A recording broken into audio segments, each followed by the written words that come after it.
दोस्तों, आप सभी लोग कैसे हैं? उम्मीद करते हैं आप सभी लोग ठीक हैं। दोस्तों, आप सभी का मेरे YouTube चैनल अपराध की कहानी में स्वागत है। आज की कहानी एक ऐसी महिला की है जिसने अपनी मर्जी से पहले प्रेम विवाह किया, मगर शादी के कुछ साल बाद किसी और से दिल लगा लिया। यह रिश्ता उसके पति को जरा भी पसंद नहीं आया, किसी भी पति को पसंद नहीं आता, और नतीजा अपराध। दोस्तों, आप सबसे अनुरोध है चैनल को सब्सक्राइब करें, चैनल लाइक करें और कमेंट करें। अपने दोस्तों के साथ शेयर जरूर करें। बहुत से लोग हैं जो सब्सक्राइब नहीं करते हैं। आपके सहयोगी से मुझे हिम्मत मिलती है, इसलिए कंजूसी ना करें। कहानी शुरू करते हैं। महिला सिपाही की खून से लथपथ लाश फर्श पर पड़ी थी।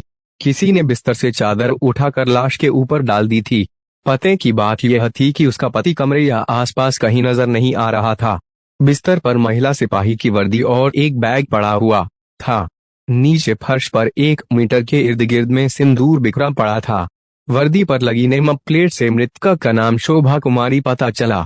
और तो और वर्दी के पास ही 2 कटे तमंचे पड़े थे, जबकि नीचे फर्श पर एक कारतूस का खोखा पड़ा था। पुलिस ने इसी से अनुमान लगाया कि हत्यारे ने इसी कट्टे से गोली मारकर इसकी हत्या की होगी। पुलिस ने दोनों कटे और फायरशुदा खोखा अपने कब्जे में ले लिया। 20 अक्टूबर 2023 की सुबह के 10 बज रहे थे। पटना में स्टेशन रोड पर स्थित होटल मीनाक्षी के कमरा नंबर 305 के मुसाफिर संजय कुमार अपना कमरा चेकआउट करने के लिए तैयार थे। उन्होंने रिसेप्शन पर फोन करके मैनेजर को बता दिया था कि एक बार आकर वे कमरा चेक कर लें, वे रूम छोड़ रहे हैं। मैनेजर विकास ने कहा कि परेशान न हो, मैं अपने कर्मचारी को कमरे में भेज रहा हूँ, वह चेक कर लेगा। फिलहाल थोड़ी देर के लिए कमरे से कहीं जाइएगा मत। कुछ देर बाद कुछ सोचकर मैनेजर विकास कुमार किसी और को न भेजकर खुद ही कमरा चेकआउट करने तीसरी मंजिल पर स्थित कमरा नंबर 305 की ओर लिफ्ट में सवार होकर पहुंचा। जहां लिफ्ट थी वहां से कमरा नंबर 305 करीब 5 मीटर दूर पश्चिम की ओर था। वहां गैलरी से होकर जाना होता था। उस गैलरी से होकर मैनेजर जब आगे बढ़ा तो देखा कमरा नंबर 303 का दरवाजा अध खुला था। भीतर कोई हलचल होती न देखकर मैनेजर विकास कुमार को कुछ शक हुआ तो वह कमरे में दाखिल हुआ। कमरे में महिला सिपाही की नग्न अवस्था में खून से सनी लाश फर्श पर पड़ी हुई थी। उसकी वर्दी बिस्तर पर पड़ी थी। होटल मीनाक्षी स्टेशन रोड स्थित कोतवाली थाने में पड़ता है। मैनेजर विकास ने फोन करके घटना की सूचना कोतवाली थाने के इंस्पेक्टर कौशलेंद्र सिंह को दे दी थी। घटना की सूचना मिलते ही वह आनन फानन में कुछ पुलिस कर्मियों के साथ घटनास्थल की ओर रवाना हो गए। घटनास्थल पहुंचकर इंस्पेक्टर सिंह ने सब से पहले कमरे का मुआयना किया। किसने की सिपाही की हत्या? पता चला कि कमरा 19 अक्टूबर को किसी गजेंद्र कुमार यादव ने अपने और अपनी पत्नी शोभा कुमारी के नाम पर बुक कराया था, जो जहानाबाद जिले के काको थाना क्षेत्र के दमुआ गांव का निवासी था। इसके बाद इंस्पेक्टर सिंह ने जिले के सभी वरिष्ठ पुलिस अधिकारियों को यह जानकारी दे दी थी। घटना की सूचना पाकर एसपी सिटी वैभव शर्मा, डीएसपी कानून व्यवस्था कृष्ण मुरारी प्रसाद मौके पर पहुंच गए थे। मौके से मृतका का पति गजेंद्र फरार था। इससे यही अनुमान लगाया जा रहा था कि घटना को अंजाम देने में उसी का हाथ होगा। पुलिस ने कार्रवाई पूरी कर लाश को पोस्टमार्टम के लिए जिला अस्पताल भेजवा दिया और अज्ञात हत्यारे के खिलाफ हत्या का मुकदमा दर्ज कर लिया और गजेंद्र की तलाश के लिए एक पुलिस टीम गठित करके जहानाबाद भेज दी। खोजबीन करती हुई पटना पुलिस 22 अक्टूबर 2023 को काको थाने पहुंची। काको थानेदार अजीत कुमार के साथ आरोपी गजेंद्र के घर दमुआ में दबिश दी। गजेंद्र घर पर नहीं मिला। बताते चलें कि गजेंद्र यादव के पिता रामाशीष यादव पहले गांव के चौकीदार थे। उनको कैंसर हो गया था। वे ज्यादातर बेड रेस्ट पर रहते थे। रामाशीष ने बताया, साहब, वे मेरे लिए कैंसर की दवा लेने के लिए 17 अक्टूबर को दिल्ली चला गया था और दवा लेकर 1 से 2 दिन में आ जाएगा। पुलिस ने बताया कि वह अपनी पत्नी की हत्या करने के बाद फरार है। पुलिस द्वारा बहू की हत्या की जानकारी मिलते ही घर में कोहराम मच गया। घर में रोना धोना शुरू हो गया। पुलिस ने पकड़ी गजेंद्र की दुखती नस। फिलहाल गजेंद्र के न मिलने पर पटना पुलिस जहानाबाद से पटना खाली हाथ वापस लौट आई, लेकिन काको थाने को उस पर कड़ी नजर रखने को कह दिया। करीब सप्ताह भर बाद यानी 28 अक्टूबर 2023 को पुलिस ने कैंसर से पीड़ित पिता को हिरासत में ले लिया। पिता को पुलिस द्वारा गिरफ्तार कर ले जाने की सूचना किसी तरह गजेंद्र तक पहुंच गई तो उसने 30 अक्टूबर 2023 को जहानाबाद की अदालत में आत्मसमर्पण कर दिया। आरोपी गजेंद्र के आत्मसमर्पण करने की सूचना मिलते ही 1 नवंबर 2023 को पटना पुलिस टीम जहानाबाद के लिए रवाना हो गई और आरोपी गजेंद्र को अदालत के सामने पेश कर उसे ट्रांजिट रिमांड पर लेकर वहां से पटना के लिए वापस रवाना हो गई। 2 घंटे तक चली कड़ी पूछताछ में आरोपी गजेंद्र ने पुलिस के सामने घुटने टेक दिए और अपना जुर्म कबूल कर लिया।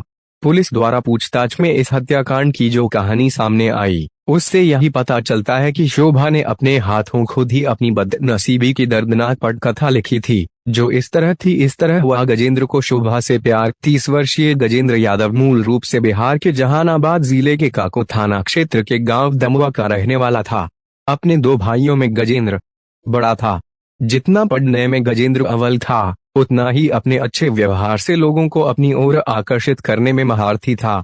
अपनी अलग पहचान बनाने के लिए उसने घर से कुछ दूर कुर्था मोहल्ले में कोचिंग सेंटर खोल दिया। उस समय उसकी उम्र 23 से 24 साल के आसपास रही होगी। उसका कोचिंग सेंटर चल निकला। बच्चों को वह मैथ और साइंस की कोचिंग देता था। उसके कोचिंग सेंटर में मोहल्ले के अनेक लड़के लड़कियां कोचिंग के लिए आने लगे। शोभा भी गजेंद्र की कोचिंग सेंटर में आती थी। यह बात साल 2018 के आसपास की थी। उसी दौरान उसे शोभा से प्यार हो गया। गजेंद्र जैसे प्रेमी को पाकर शोभा बहुत खुश थी और उससे शादी करने के लिए तैयार हो गई थी।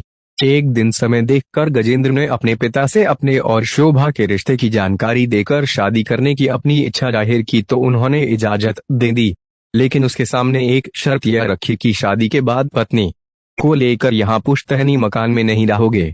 गजेंद्र ने अपने प्यार को पाने के लिए पिता की इस शर्त पर अपनी स्वीकृति की मोहर लगा दी और शोभा से कोर्ट मैरिज करके शहर में किराए का कमरा लेकर उसके साथ रहने लगा।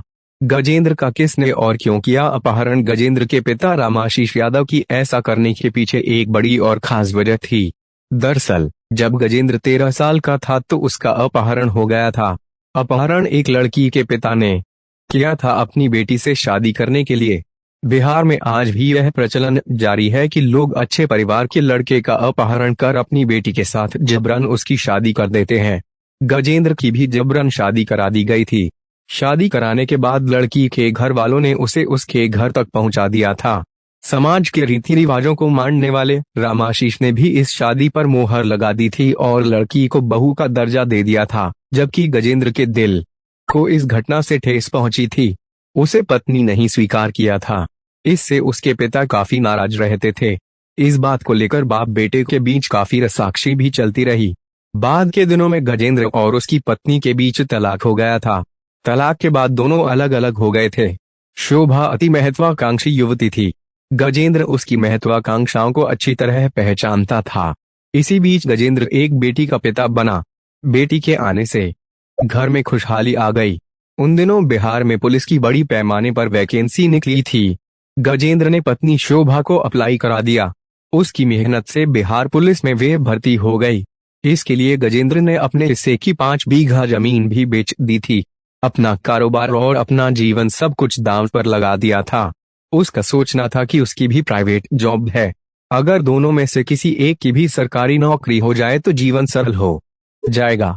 यही सोचकर उसने पत्नी को नौकरी के लिए प्रेरित किया था। शोभा की ट्रेनिंग पटना में हो रही थी।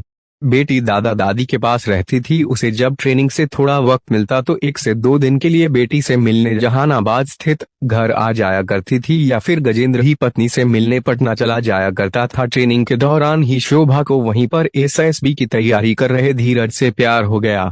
यह घटना से करीब 1 साल पहले की बात है। शोभा अपने परिवार के प्रति अति लापरवाह होती जा रही थी। शोभा की ये बातें पता नहीं क्यों गजेंद्र को अजीब लग रही थीं। वह सोचता कि ऐसी कौन सी माँ होगी जो अपने बच्चे से मिलने तक के लिए वक्त नहीं निकाल सकती। बात 1 जुलाई 2023 की है। गजेंद्र किसी काम से पटना आया था। उसने यह बात पत्नी को नहीं बताई थी। दोपहर के वक्त गजेंद्र ने देखा एक बाइक पर किसी युवक के साथ उसकी पत्नी कहीं जा रही थी। जिस युवक के साथ वह जा रही थी उसका न तो गजेंद्र के साथ कोई रिश्ता था और न ही वे उसको ही रिश्तेदार ही था। यह देख उसका माथा ठनक गया। शोभा के इस कदम से गजेंद्र डिप्रेशन में चला गया और बुझा बुझा सा रहने लगा। गजेंद्र इस कदर डिप्रेशन में चला गया था कि खुद को अकेला समझने लगा था। गजेंद्र डिप्रेशन से बिल्कुल टूट चुका था। अब उसमें पत्नी की बेवफाई का दर्द सहने की क्षमता रह नहीं गई थी, इसलिए वह जल्द से जल्द किसी नतीजे पर पहुंच जाना चाहता था। इसी बीच गजेंद्र ने एक खतरनाक फैसला ले लिया था कि अगर शोभा मेरी नहीं हुई तो उसे किसी और की भी नहीं होने देगा, उसे मरना ही होगा। अक्टूबर के महीने में दुर्गा पूजा थी। ट्रेनिंग के दौरान शोभा की ड्यूटी कोतवाली क्षेत्र में लगी थी। यह बात गजेंद्र को पता चल चुकी थी। 17 अक्टूबर 2023 को गजेंद्र पिता के कैंसर की दवा लेने के लिए जहानाबाद से दिल्ली के लिए निकला, लेकिन दिल्ली जाने के बजाय वह पटना आ गया। बेटी को उसने छोटे भाई की जिम्मेदारी पर छोड़ दिया था। होटल में दोनों के बीच क्या हुआ? 19 अक्टूबर को वे पटना आ गया। पटना में उसने स्टेशन रोड पर मीनाक्षी होटल में एक कमरा पति पत्नी के नाम बुक कराया। उसे ठहरने के लिए कमरा नंबर 303 मिला। उसके पास एक पिट्ठू बैग था, उसमें एक जोड़ी कपड़ा रखे थे। उन्हीं कपड़ों के बीच लोडेड 2 देसी तमंचे रख लिए थे। रात में जब वह घूम फिर कर होटल लौटा तो 9 बजे के करीब उसने पत्नी शोभा को फोन किया और उसका हाल चाल लिया। उसने उससे कहा कि वह स्टेशन रोड के होटल में ठहरा हुआ है, थोड़ी ही देर के लिए होटल में आ जाए। पति के कई बार आग्रह पर शोभा ने सुबह मिलने के लिए कह दिया। अगली सुबह 8 बजे शोभा होटल पहुंची। उस समय गजेंद्र पूरी तरह तैयार हो चुका था और बैग से दोनों तमंचे निकालकर कमर में खोंस लिए थे। शोभा कमरे में जैसे ही घुसी उसे बिना सिंदूर के देख उसका पारा 7वें आसमान पर चढ़ गया। इस बात को लेकर दोनों के बीच विवाद छिड़ गया। गजेंद्र अपने साथ सिंदूर की डिब्बियां भी लेकर गया था। वह अपने हाथों से पत्नी की मांग में सिंदूर भरना चाहता था, लेकिन शोभा तैयार नहीं हुई और दोनों के बीच हाथापाई होने लगी। इसी दौरान गजेंद्र के हाथ से सिंदूर की डिब्बियां छूटकर नीचे फर्श पर जा गिरी और सिंदूर फर्श पर बिखर गया। यह देखकर तो गजेंद्र एकदम पागल सा हो गया। उसने आव देखा नकाब, कमर में खोंस रखा कटा निकाला और उसके सीने पर गोली मार दिया। गोली लगते ही शोभा नीचे फर्श पर जा गिरी और काल के गाल में समा गई। इसके बाद उसने दोनों असलहे बिस्तर पर रख दिए और पत्नी की वर्दी उसके जिस्म से उतारकर बेड पर रख दी। फिर कमरे से 9:32 पर बड़े आराम से अपना बैग लेकर दिल्ली के लिए रवाना हो गया। गजेंद्र से पूछताछ करने के बाद पुलिस ने उसे जेल भेज दिया। कथा लिखने तक पुलिस गजेंद्र के खिलाफ आरोप पत्र तैयार कर न्यायालय में पेश करने की तैयारी में थी। एक दोस्त, आप ही बताएं कि इस कहानी में किसकी गलती थी। दोस्तों कमेंट कर जरूर बताएं आपको कहानी कैसी लगी और अभी तक जिन लोगों ने चैनल को सब्सक्राइब नहीं किया है जल्दी से सब्सक्राइब कर दे, लाइक और कमेंट करना ना भूले। कल फिर आपसे मुलाकात होगी एक और नई कहानी के साथ। दोस्तों कमेंट कर जरूर बताएं आपको कहानी कैसी लगी और अभी तक जिन लोगों ने चैनल को सब्सक्राइब नहीं किया है जल्दी से सब्सक्राइब कर दे, लाइक और कमेंट करना ना भूले। कल फिर आपसे मुलाकात होगी एक और नई कहानी के साथ। तब तक आप सब अपना ख्याल रखें और